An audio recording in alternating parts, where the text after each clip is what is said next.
Yesuus mucaa kee ta'eera qooda cubbuu gosoota abaarame bilisa ba'eera waa'ee koof gatii guddaa baasee dukkanaa na baasee fannoo irratti dhiiga isaa lolaasee salphina araarse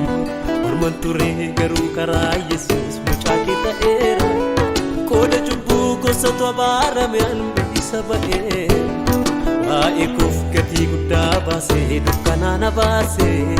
fannoo irratti dhiiga isaa lolaasee salphina araarse mirkanaa'eera fayyuun koo jireenya argatteetti